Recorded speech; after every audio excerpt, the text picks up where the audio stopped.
Amarmos a Deus, ouvirmos a sua voz, sentirmos a sua presença. Agradecer ao pastor Daniel pelo convite, pela oportunidade.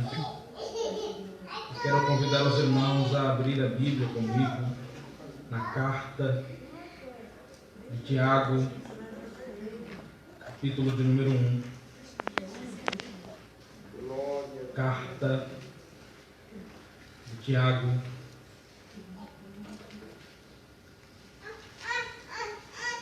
capítulo de número 1. Glória a Deus. Nós vamos ler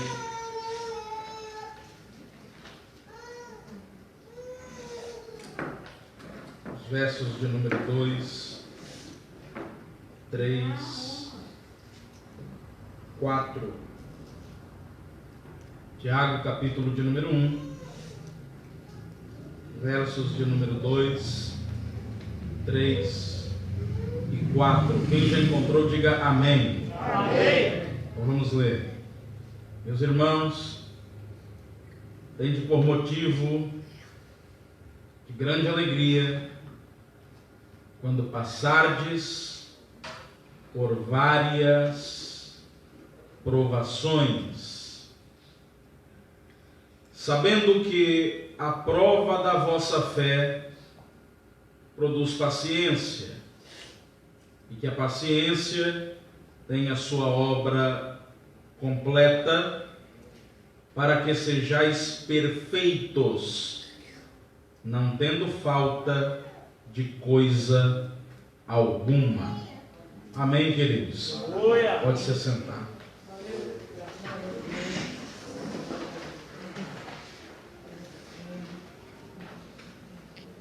Meus irmãos,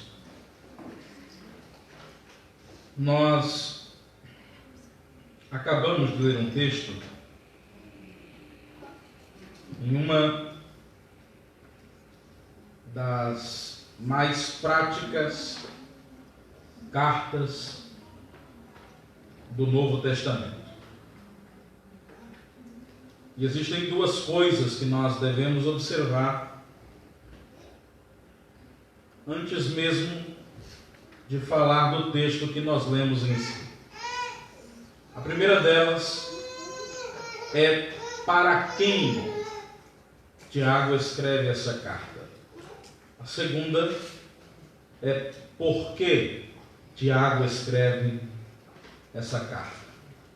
Quando você lê o verso de número 1, o primeiro verso da carta, você observará que Tiago está endereçando essa carta aos das 12 tribos que andam dispersas. Essas são as palavras de Tiago ao iniciar a sua carta. A referência que Tiago faz aos das 12 tribos nos deixa claro que os crentes que estão recebendo essa carta são judeus. Porém, Tiago ainda acrescenta uma informação. Ele diz que os que andam, os das 12 tribos, andam dispersas. A palavra grega que Tiago utiliza aqui e a Bíblia traduz por dispersas é a palavra diáspora. Essa palavra descreve judeus que habitavam fora do território de Israel nos tempos de Paulo. Estima-se que haviam muito mais judeus fora do território de Israel do que dentro do território de Israel no primeiro século. E eles deixaram Israel por diversos motivos, alguns por trabalho, outros por outras razões, e eles então construíram as chamadas comunidades judaicas espalhadas por todo o mundo conhecido daquele tempo. E todo judeu que morava fora do território de Israel sofria por diversas vezes a oposição daqueles que lhes rodeavam pelo simples fato de serem judeus. Imigrar não é uma tarefa fácil. Nós estamos em nosso país, logo estamos em casa.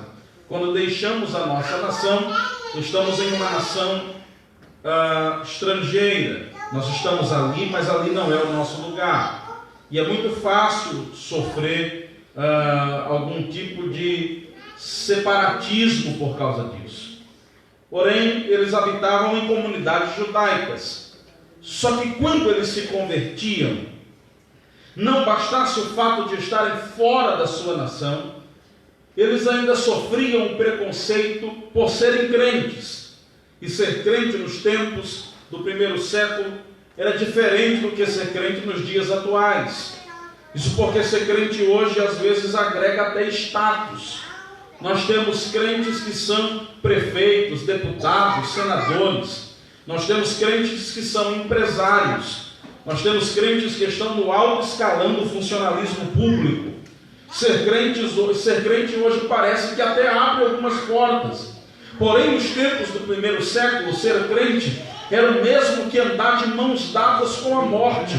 E quando eu digo isso, eu não falo isso por força de expressão. Uma das palavras mais comuns no Novo Testamento para descrever um crente é a palavra testemunha, que é a tradução do termo grego que fala de alguém que morre por causa de um ideal.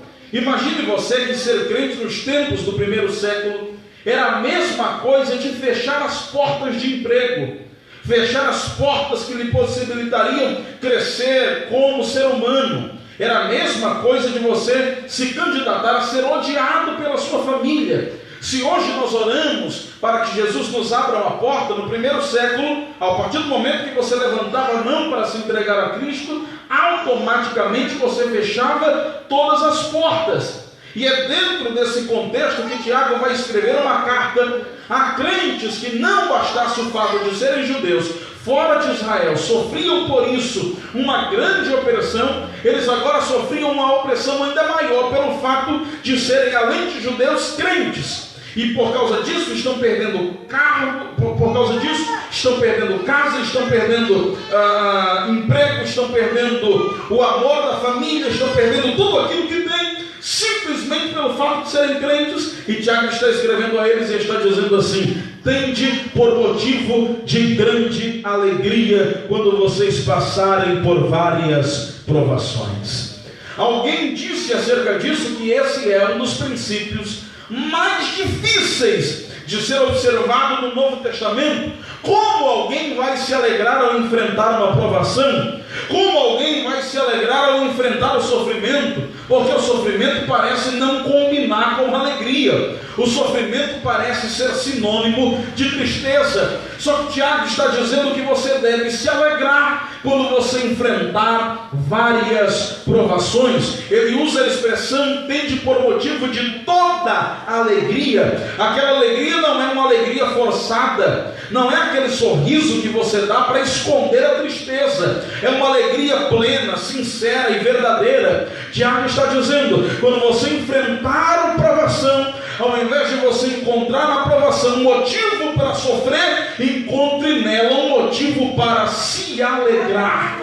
Parece ser um paradoxo, porém, se você ler a Bíblia e ver tudo o que ela tem a dizer acerca das provações, você entenderá o porquê Tiago está nos recomendando a nos alegrarmos quando nós formos provados. A primeira coisa que nós aprendemos na Bíblia acerca do sofrimento e das provações é que essas provações são totalmente incompatíveis com a nossa fé. Eu vou repetir mais uma vez para você guardar isso. Toda provação é totalmente compatível com a nossa fé. Algumas pessoas acham que ser provado ou o sofrimento não é uma coisa natural. A nossa geração aprendeu que o natural é você ser feliz e não ter dias maus. A nossa geração aprendeu que toda dor ela é como que um corpo estranho, não deveria estar ali. Porém, queridos, a Bíblia diz em Jó, capítulo 5, versículo 7,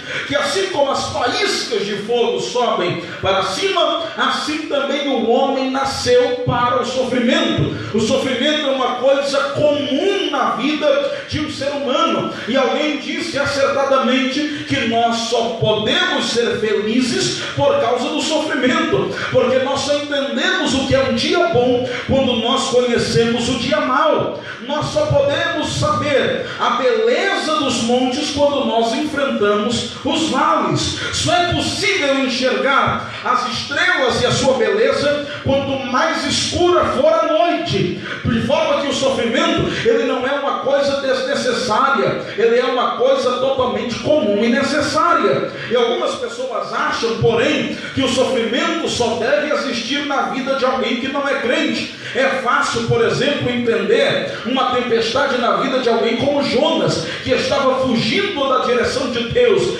Mas como entender o sofrimento na vida desses crentes aqui, que haviam abraçado o Evangelho? Tem gente que pensa que o sofrimento só pode acontecer na vida de quem não é crente. Porta fechada só pode acontecer na vida de quem não é crente. Dificuldades só podem acontecer na vida de alguém que não é crente. Porém, a Bíblia nos diz em João capítulo 16, versículo de número 33: tenho-vos dito isso para que em mim tenhais paz. No mundo tereis aflições. Aflições que Jesus está falando aqui não é para o ímpio, não é para o afastado, não é para aquele que é infiel. Jesus está falando para crentes, e crentes também têm aflições, porém eles devem ter bom ânimo, porque o nosso mestre venceu o mundo.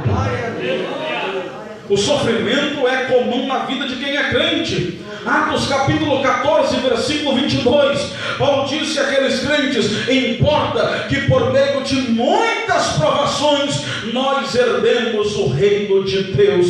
O reino de Deus, ele é herdado por aqueles que sofrem provações e perseguições aqui nessa terra. Se você está sendo provado e está caminhando na estrada do sofrimento, eu quero dizer a você que não há nada de errado com isso. Isso porque alguns crentes, quando são provados, eles se perguntam: Deus, o que há de errado com a minha vida? E eu deveria lhe dizer que há alguma coisa de errado se você não fosse provado. Haveria alguma coisa de errado se você não sofresse. Se você tiver uma vida muito tranquila e não enfrentar nenhuma provação e nenhum sofrimento, questione-se: tem alguma coisa de errado com você? Porque aquele que anda na presença de Deus, ele padecerá sofrimento e enfrentará oposição e perseguição nessa terra. Aleluia.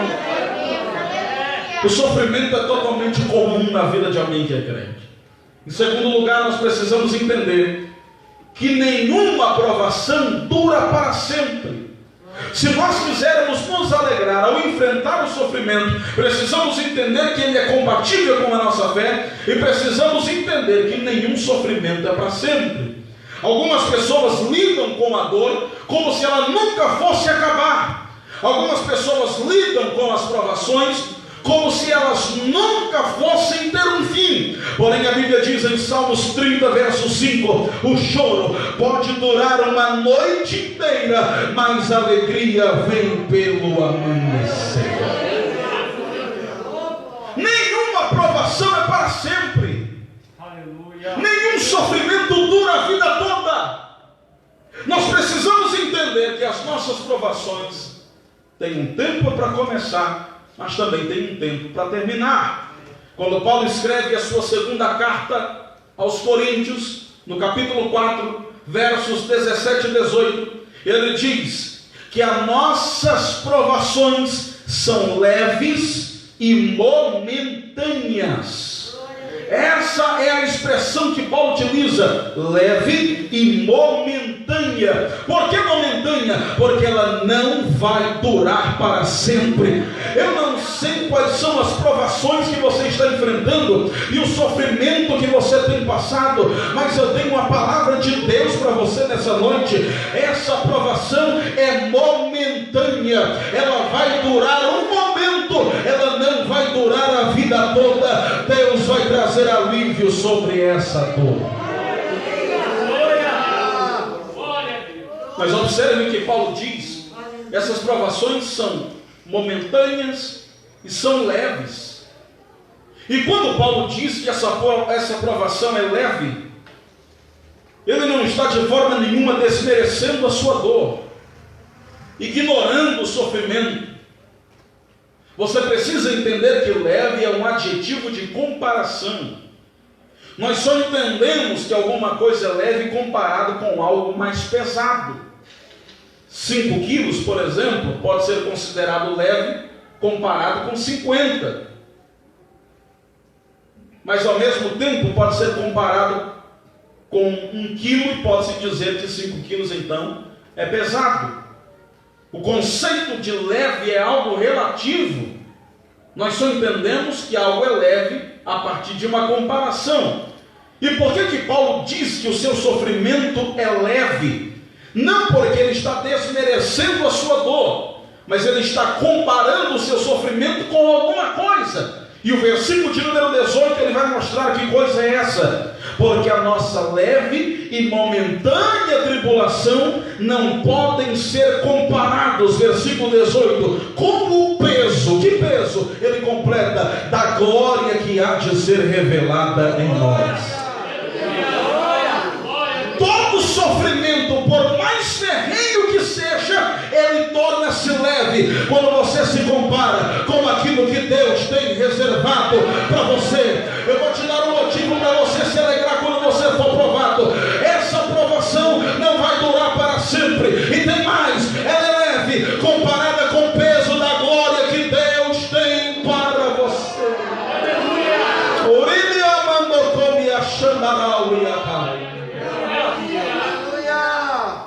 Você, se quiser se alegrar quando você for provado, você precisa entender que esse sofrimento é compatível com a sua fé. Em segundo lugar, você precisa entender que esse sofrimento não vai durar para sempre.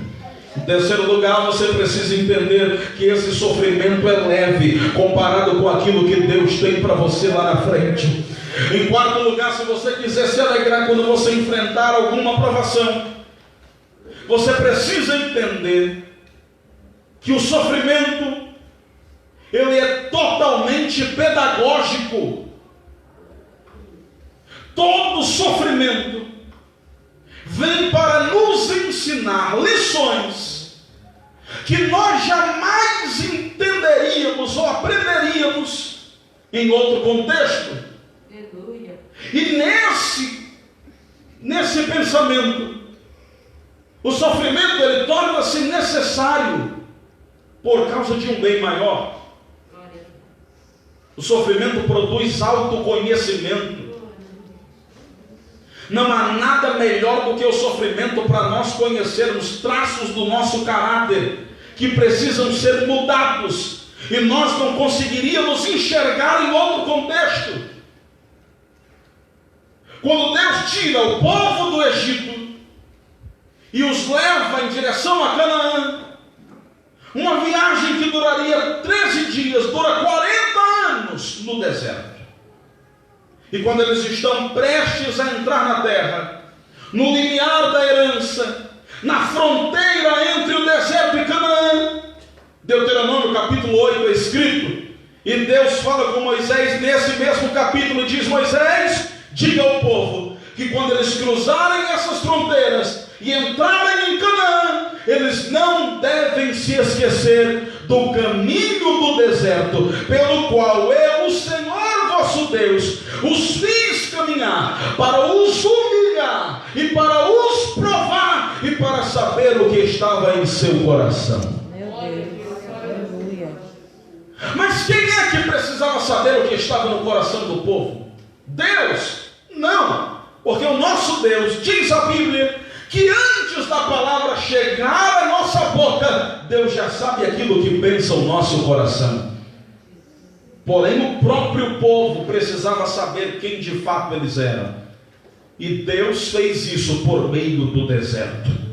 O deserto revela o que está em nosso coração, não para Deus, mas para nós mesmos, porque o deserto produz autoconhecimento. Tem gente que só vai descobrir que é incrédulo quando enfrentar o deserto. Tem gente que só vai descobrir que é incrédulo quando for provado. E tem muita gente que confunde incredulidade com alguma coisa, porque ser incrédulo não significa dizer que você não crê que Deus pode fazer. Todo mundo aqui sabe que Deus pode fazer. Se eu perguntar aqui, irmão, quem acredita que Deus pode te dar vitória? Todo mundo vai levantar a mão, porque crê que Deus pode dar vitória. Se eu perguntar aqui, irmão, quem aqui crê que Deus pode abrir uma porta de emprego? Quem é que vai duvidar do poder de Deus para isso? Se eu perguntar aqui quem crê que Deus pode curar, todo mundo vai levantar a mão, porque todos sabem que Deus tem poder para curar. Incredulidade não é duvidar do poder de Deus, incredulidade é duvidar do amor de Deus,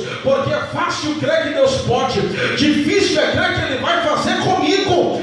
Tem muita gente que crê que Deus tem poder para curar, mas não crê que Deus vai curar ela. Tem muita gente que crê que Deus pode abrir uma porta de emprego, mas não tem convicção que Deus fará isso por ela. Incredulidade não é você duvidar do poder de Deus, é você duvidar do amor de Deus para com você.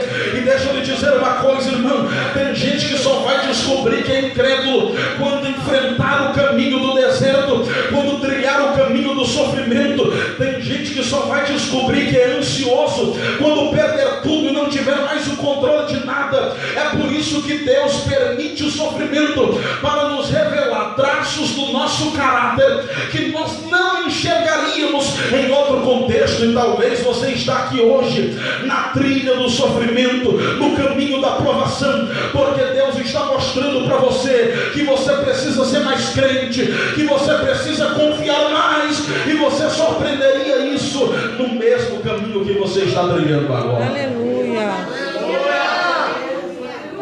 O sofrimento produz autoconhecimento. Aleluia. É por isso que quando Paulo escreve aos Romanos, no capítulo 5, versículo 3, ele diz assim: pelo que nós nos alegramos até nas tribulações. Como que alguém vai sentir alegria no sofrimento? Entendendo o propósito do sofrimento. Você sabe o que significa a palavra tribulação?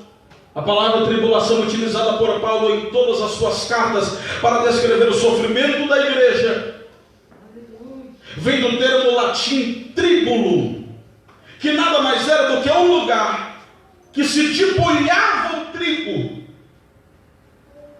Uma ferramenta com uma barra de madeira muito pesada, com grampos de ferro, que quando passava sobre o trigo, separava a palha do trigo, tirando do trigo aquilo que não prestava e deixando somente aquilo que era útil.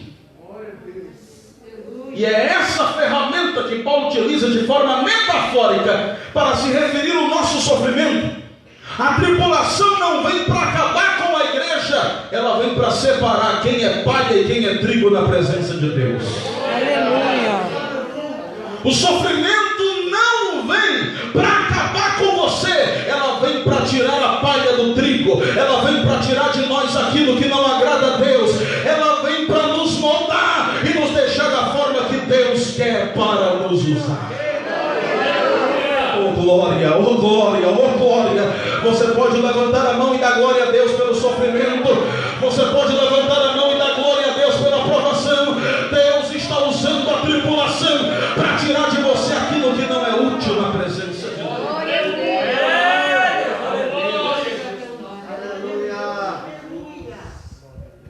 O sofrimento é pedagógico porque ele produz autoconhecimento. Ele faz com que você enxergue coisas que você precisa tratar e você não enxergaria antes. Ele é a ferramenta de Deus para debulhar o cereal. Ele é a ferramenta que Deus usa para separar quem é palha e quem é trigo na sua presença. Ele é a ferramenta que Deus usa para tirar de nós aquilo que não presta para Ele.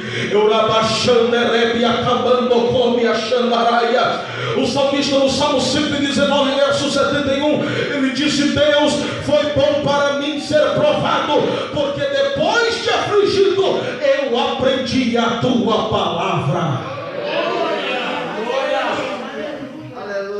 Tem coisa que você só vai aprender no meio do sofrimento.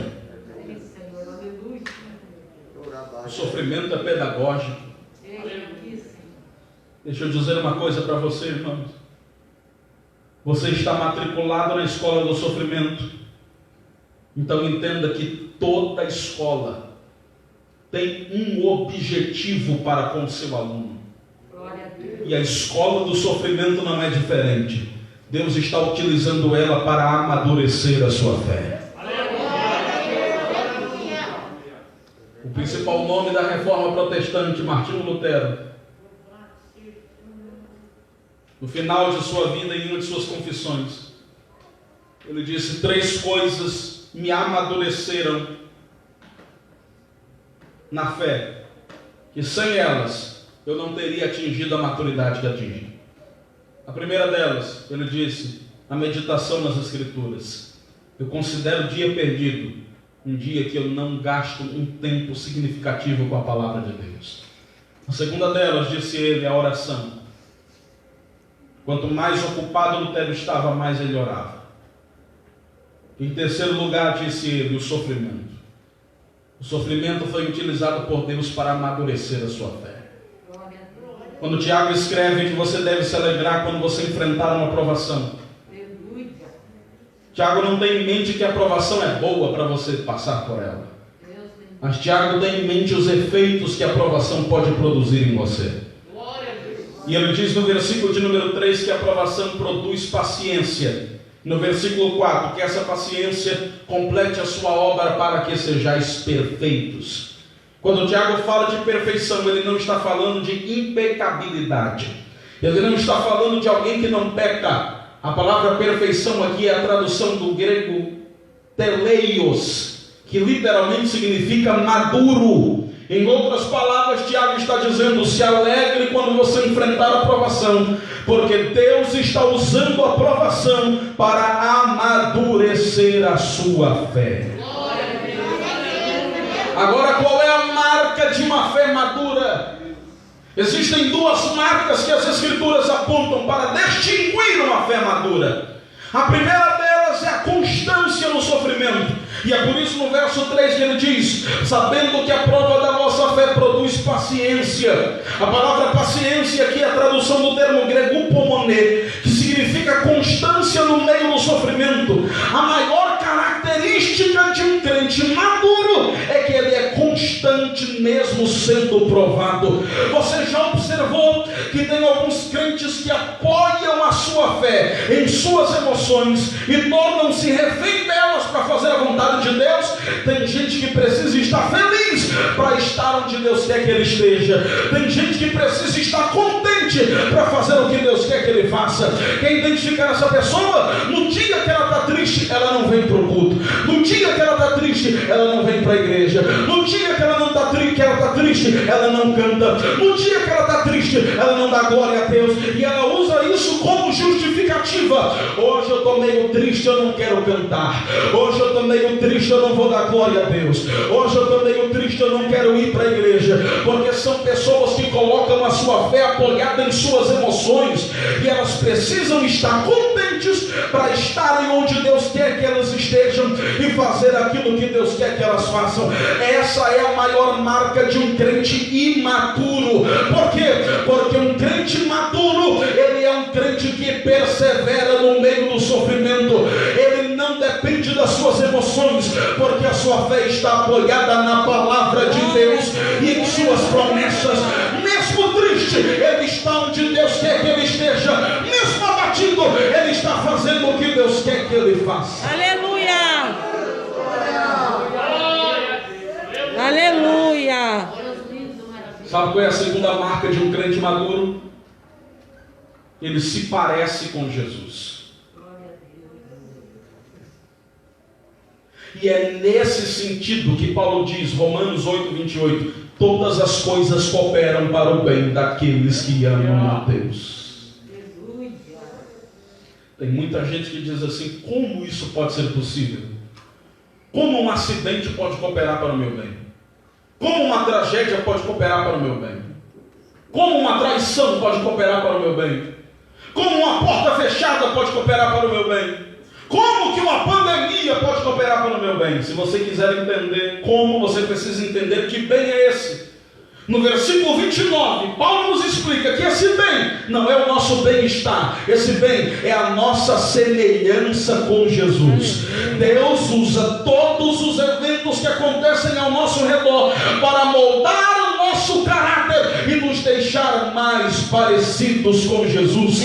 A minha grande preocupação não é quando isso vai acabar. A minha grande preocupação é quando tudo isso passar, eu estarei mais ou menos parecido com Jesus. Se eu estiver mais parecido com Jesus, eu poderei dizer: valeu a pena o sofrimento, valeu a pena a provação, valeu a pena a pandemia, porque todas as coisas cooperam para o bem daqueles que amam a Deus. Aleluia. Levante a sua mão para dar glória a Deus por alguns segundos aqui. Deus está usando todas essas coisas para te deixar mais parecido com Jesus. Aleluia.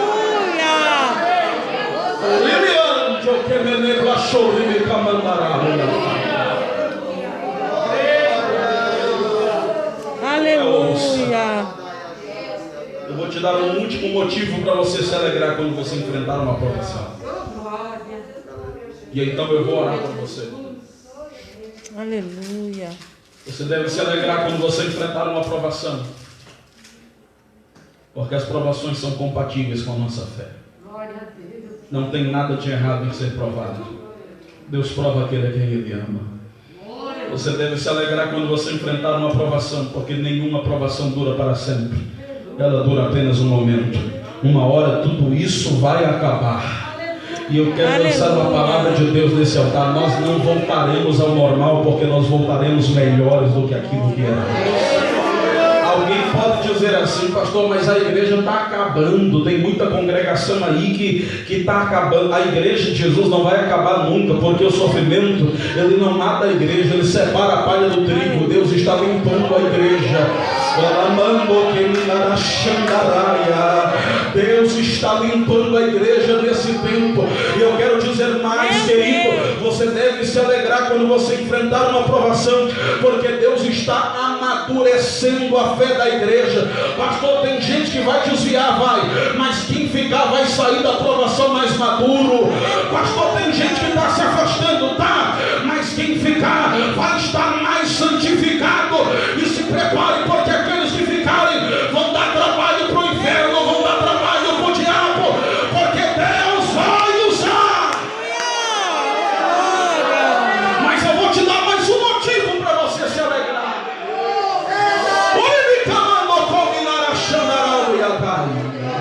Glória a Deus. Em toda provação, a graça de Deus nos capacita a enfrentar aquilo que sozinho não podíamos suportar.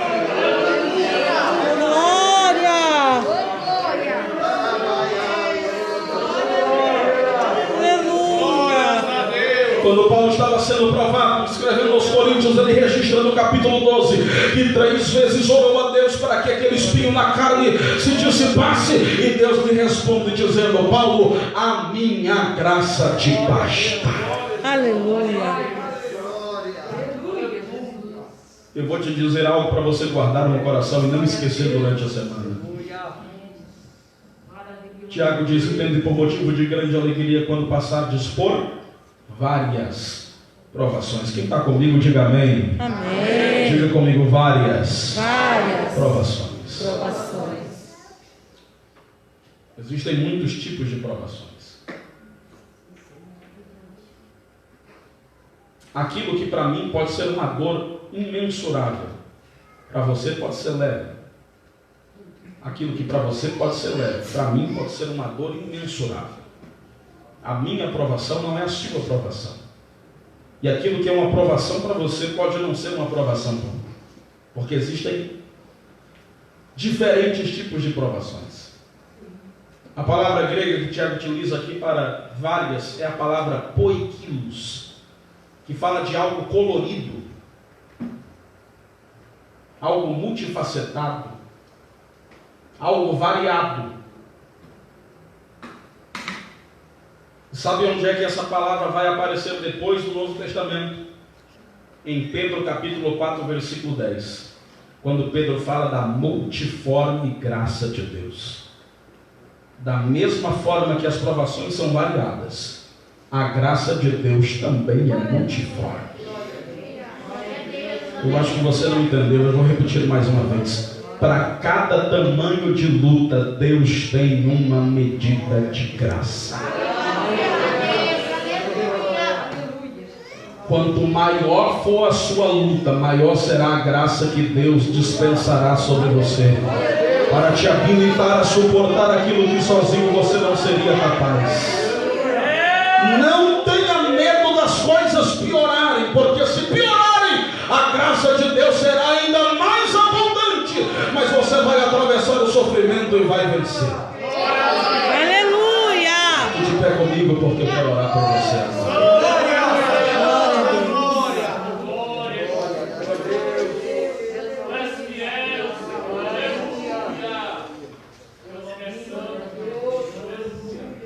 Oh, glória a Deus. Glória a Deus. Eu quero orar pela sua vida aqui agora. Eu acredito que não, mas ainda assim vou perguntar. Aleluia! Eu não sei se tem alguém aqui nessa noite afastado da igreja. Alguém aqui que ainda não é crente. Alguém que precisa voltar para Jesus. Mas se tiver, eu quero convidar você a tomar uma decisão agora. Porque o sofrimento muitas vezes é mal interpretado. Tem gente que pensa que o sofrimento é uma prova de que Deus não a ama. Muito pelo contrário. C.S. Lewis disse que o sofrimento é o megafone de Deus, gritando ao mundo que se arrependa e volte-se para Ele. O sofrimento não é uma prova de que Deus não te ama. Pelo contrário. O sofrimento nada mais é do que Deus te mostrando que Ele prefere te ver quebrado no altar do que inteiro distante dele. Será que tem alguém que precisa voltar para Jesus hoje? Ou entregar a sua vida para Jesus agora? Se tiver, me dê um sinal com a sua mão que eu quero orar por você. Você pode vir aqui e eu quero orar pela sua vida agora. Porque Deus está usando o sofrimento para te trazer para mais perto do altar. Mas se todos aqui são crentes e você lida com o sofrimento de outra forma, eu quero dizer que hoje você vai sair daqui se alegrando por causa do sofrimento. Não por causa do sofrimento em si, mas por causa daquilo que ele está produzindo em você. Durante a semana, certamente você enfrentará dias difíceis.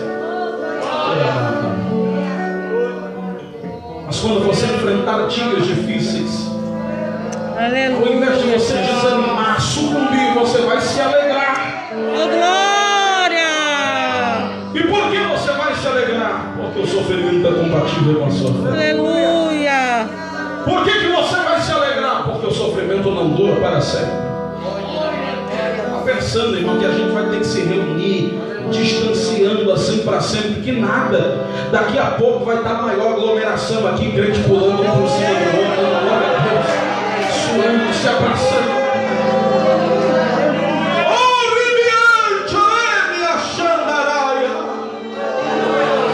Daqui a pouco a gente vai voltar a fazer congresso, todo mundo um por cima do outro, botando a mão um no outro. Vai acontecer mais uma vez. Não vai durar para sempre. E se alguém pensava que a igreja ia acabar por causa disso, está muito enganado. A igreja está passando pelo tripulho de Deus. Deus está separando a palha do trigo, está limpando a igreja, está moldando a igreja.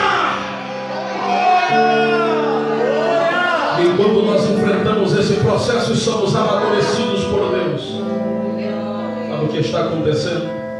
A graça de Deus está nos capacitando a enfrentar aquilo que nós não suportaríamos sozinhos. Eu sinto a graça de Deus aqui para nós.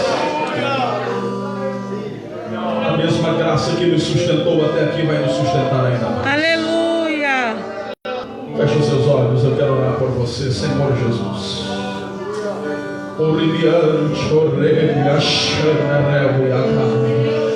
Levante as suas mãos, levante as suas mãos, levante as suas mãos. Oh, levante as suas mãos. Se você pode adorar a Deus mesmo no meio desse tempo, eu quero convidar aqui só quem é pentecostal. Se você não for, permanece calado. Mas se você é crente pentecostal, haverá um minuto de glória a Deus comigo aqui. Mas aqueles glória que incomodam o inferno e alegram o céu, abre a tua boca agora e dá glória a Deus. Vai, um minuto de glória.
trazendo a vida dessa irmã.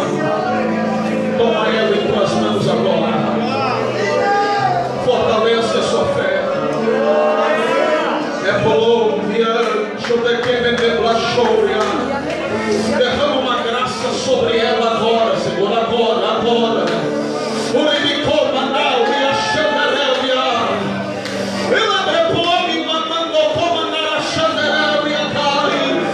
Derrama uma graça sobre a tua filha e sobre toda a tua casa agora.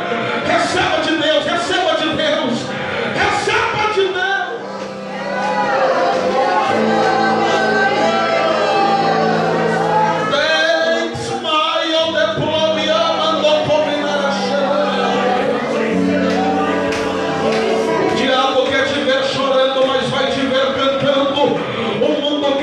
Parado, mas vai te ver trabalhando para Jesus.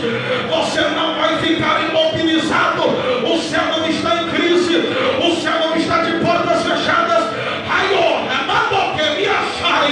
Receba a graça de Deus agora. É pela graça que você ora, é pela graça que você canta, é pela graça que você adora, é pela graça que você fala em línguas, é pela graça que você crê, é pela graça que você está de pé, é pela graça. Essa graça não cessou, não te abandonou, não te deixou só. Receba mais dela agora, sinta mais dela agora. E a sala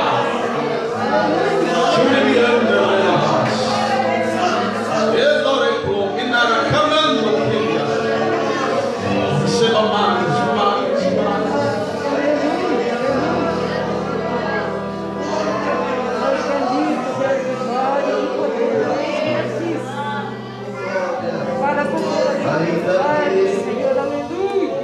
Pra te servir, Jesus, eu tenho aqui e servirei, porque comigo sofrer contigo é bem melhor do que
está aqui, diga glória a Deus. Nós já vamos encerrar, vamos dar a bênção apostólica. Eu quero agradecer aos irmãos que estiveram nessa noite cooperando conosco. Muito obrigado, pastorados, Jonathan, Giovanni, pastor Luiz. Deus abençoe, em nome de Jesus, a todos os irmãos, a nossa irmã ali que é do culto. Deus abençoe, em nome de Jesus. Todos os irmãos que estiveram aqui. Irmãos, orem por mim para que eu possa tomar uma decisão, né? Porque eu ia fazer só um culto semana que vem. Mas hoje, só agora aqui, tem mais de 40 e poucas pessoas. Daí, no primeiro culto, tinha 72. 72 pessoas. E o resto Deus sabe. Então, se eu for fazer só um só, vai ficar complicado, porque só é para ter 72. Né? Então, por mais gente que esteja, a gente tem que orar para que sempre tenha 72. Quem tem ouvidos, ouça o que o Espírito diz na igreja. Então, ora por mim, eu agora fiquei preocupado.